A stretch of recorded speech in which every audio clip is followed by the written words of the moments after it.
Magkapitbahay na hindi magkasundo, nagkabatuhan, nagkalusuban, hanggang may tuluyang masaktan.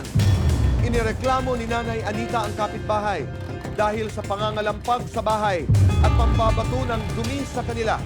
Ang sagot naman ng ama sa kabilang bahay, si Aling Anita ang unang nanakot at nanigaw sa kanilang anak na may sakit sa pag-iisip. Magkakasundo na ba ang magkapitbahay sa ngayong bago na ang taon? Alamin sa Face to Face to Face to Face. Kapamilyang adik, perwisyo na sa bahay ni Lola. Sinisira ang bahay. Ginugulo ang tindahang pinagkakakitaan. Paano mamahalin ni Lola Edita ang apong nalulong sa droga? Mga manok ang pinagkakakitaan. Isa-isang ninakaw ng kapitbahay na pinagkakatiwalaan. Napunta sa baranggayan, ngunit ang napagkasunduan hindi sinunod. Ang pagharap ni Nino sa nanay ng kaibigang nagnakaw sa kanya. Panoorin sa Payong Kapatid kasama si Kuya Alan. At mga taga-Bacolod, nilusob ang barangay kasama ang Maritim sa saya, papremyo at pag-asa. Dala ng Alan Pia Pick. Kaya't sama-sama tayo ngayong 2026 na may bagong kaalaman at inspirasyon dito sa Cayetano in Action with Boy Abunda. Manigong bagong taon, Luzon, Visayas, Mindanao at buong mundo. Welcome to Cayetano in Action with Boy Abunda. Bagong taon, bagong ngiti ang hatid namin sa buong bansa mula sa City of Smiles, Bacolod, kung saan ang kanilang mga problemang may kilalaman sa batas ay ating sinasagot at bibigyan ng solusyon. Mga igsuon, Happy New Year! Mga problema sa pamilya, sa kapitbahay at kabuhayan, ating inaksyonan kasama ang Maritim at ang ating mga abogado. Ituloy natin ang 2026 na may mga bagong kaalaman kung paano ilalaban ang ating mga karapatan dito sa Cayetano in Action with Boy Abunda. Maraming salamat po sa Cayetano in Action with Boy Abunda dahil sa tulong po nila napag-ayos po ang problema namin mga pamilya. Sinusolusyonan at agad inaaksyonan sa Cayetano in Action at Boy Abunda. Huwag magpapi, alamin ang batas. Kung may legal na kaalaman, may laban tayong patas. Huwag magpapapi, doon tayo sa tama. Dahil sa batas, wala tayong kawalan. Cayetano Action agad. Ito po ang tanong ng Pilipino at kasama po natin ang ating dalawang mahuhusay na mga abogado. Attorney Marian, maraming salamat. Tito Boy. Attorney Raffy, maraming salamat. Reklamo kami, magre-reklamo kami.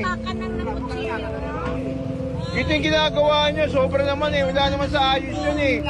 Hindi kayo marunong maawa sa amin. Ito ang pinagkakitaan na namin. Ito pinaghanap buhay namin ho. Baka pwedeng umalis na ho kayo. Baka pwedeng umalis na ho kayo. Ang tigas naman ang mukha nyo. Punta tayo dun sa unang katanungan, tanong ng Pilipino.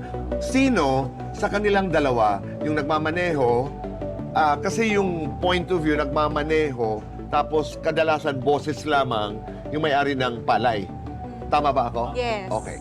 Sino sa kanilang dalawa ang nasa tama at sino ang may maling katwiran ayon sa batas? Pag may kumestyon, may laban ba ang magsasaka? Meron talaga tayong batas na nagbabawal sa pagpapatuyo ng kahit anong ani or crops, 'di ba? So kasama na po yung palay. DPWH Department Order number 73 series of 2014. And pwede din po silang maka-violate ng Land Transportation and Traffic Code. Sandali, dun sa DPWH, Attorney Marian, ano ang sinasabi ng Bawal. Batas ba yun? Department Order. Department Opo. Order. Ang sabi ng DPWH ay... Bawal daw magpatuyo ng any ani crop po Okay. sa kalsada. Ang dahilan noon ay... Kasi makaka-obstruct po Okay. ng daanan. Kasi syempre, ang kalsada natin, para talaga yun sa motorista, di ba, Tito Boy? Okay. So pag naglagay kasi tayo ng palay sa isang gilid, parang nagkakaroon ng nuisance eh. So, obstruction. Public safety concern siya. Yes. Tama. Di mo makita, masagasaan mo, Correct. dumulas yung sasakyan mo.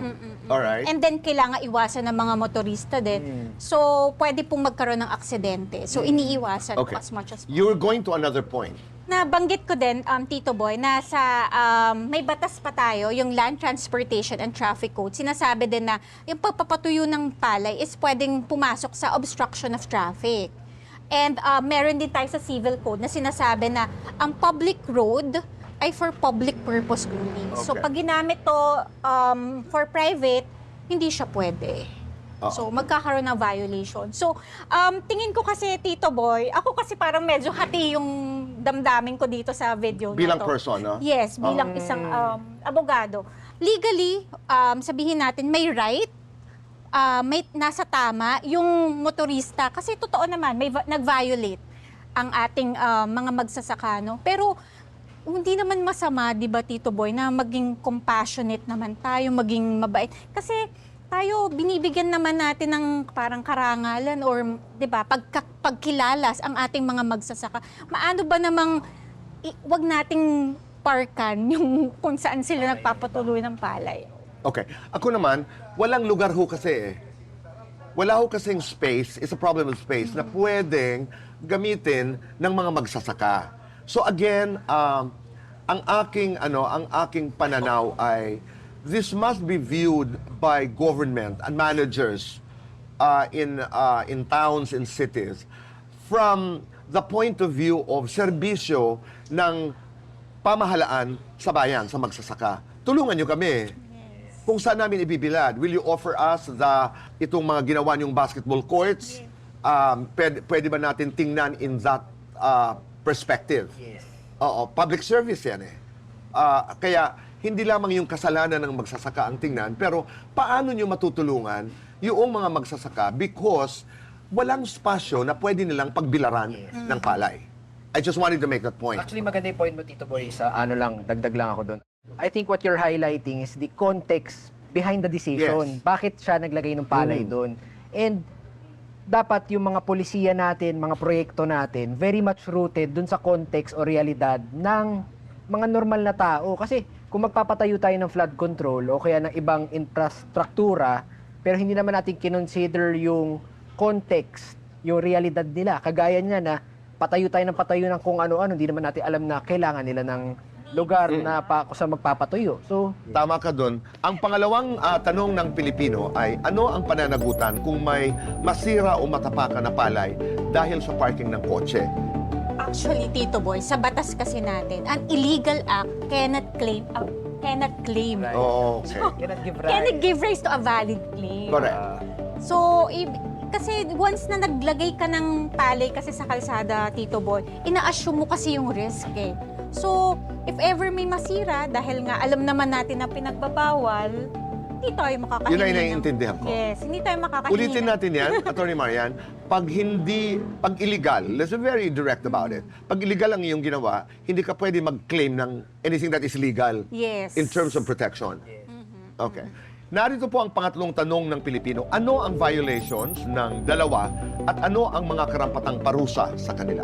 Yun, Tito Boy, kung ang nabanggit ko nga po, kung nag-violate talaga itong mga magsasaka, pwede silang makasuhan ng obstruction of traffic, pwede din pong parang public nuisance. Damages doon Yeah, sa pagsira pwede. ng palay.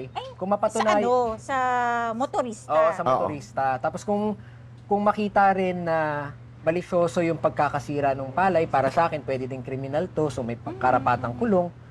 Yun. Yung paninigaw, Tito Boy, pwede kasi siyang pumasok din sa unjust vexation. Okay. So, kailangan aralin talaga ito dahil tama ka doon, Atty. Raf, na yung nakita natin ay maaaring hindi kabuuan ng kwentong ito. Tayo nagre-react lamang doon sa ating napanood. Responsibilidad, inuulit ko, ng Estado ang aralin, pangalagaan ang kapakanan ng tao. Maraming salamat, Atty. Marian, Atty. Rafi, at yan lamang po ang ilang mga katanungan na may kinalaman po dito sa viral video na ito.